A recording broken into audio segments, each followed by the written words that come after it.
जब असहाबे कहफ दाएं और बाएं करवटें बदल रहे थे तो कुत्ता क्यों नहीं पलट रहा था।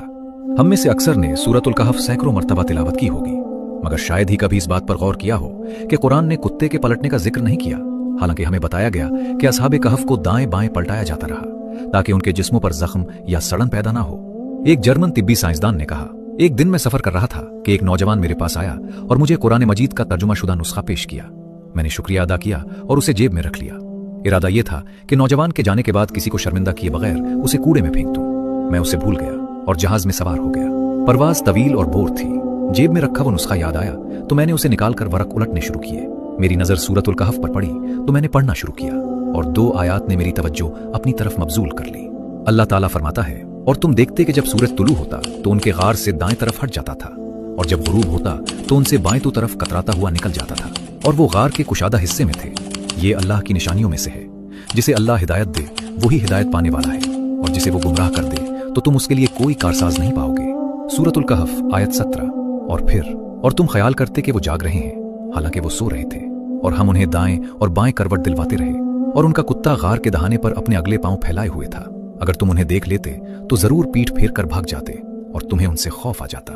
सूरतुल कहफ आयत 18। डॉक्टर ने कहा, यह तो समझ में आता है कि उन्हें नींद के दौरान पलटाया जा रहा था ताकि उनके जिस्मों पर जख्म या सड़न न बने, क्योंकि वो लंबे अरसे तक एक ही हालत में थे। लेकिन मुझे जिस बात ने हैरान किया वो पिछली आयत थी, जिसमें बताया गया कि सूरज की रोशनी गार में दाखिल होती थी मगर उनके जिस्मों बराह रास्त नहीं पड़ती थी। इसका मतलब यह है कि सूरज की शुआएं रोज गार में आती थीं मगर उन्हें बराह रास्त नहीं छूती थीं। डॉक्टर ने कहा, तिब्बी तौर पर यह बात साबित है कि अगर किसी मरीज को तवील अरसे तक एक ही हालत में रहना पड़े तो कमर या जिस्म पर जख्म न बनने के लिए जगह हवादार होनी चाहिए और बिलवास्ता सूरज की रोशनी होनी चाहिए, लेकिन बराह रास्त धूप नहीं पड़नी चाहिए। फिर जब उसने अगली आयत पर गौर किया तो उसे एहसास हुआ कि वाकई नींद के दौरान जिस्म को हरकत देना जख्मों और सरन से बचाता है। मगर जिस बात ने उसे इंतहाई हैरान किया वो ये थी कि कुत्ता तो नहीं पलटा जा रहा था, वो सिर्फ गार के दहाने पर अपने अगले पांव फैलाए हुए था 309 साल तक, मगर उसका जिस्म न सड़ा न गुल सड़ा।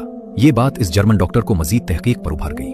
उसने कुत्तों की जिस्मानी बनावट फिजियोलॉजी का मुताला किया और हैरत अंगेज तौर पर दरियाफ्त किया कि कुत्तों की जल्द के नीचे ऐसे हुदूद ग्लैंड्स पाए जाते हैं जो एक खास मादा खारिज करते हैं। ये मादा जिस्म में जख्म या सड़न को पैदा होने से रोकता है जब तक कुत्ता जिंदा हो, खा वो हरकत ना भी करे।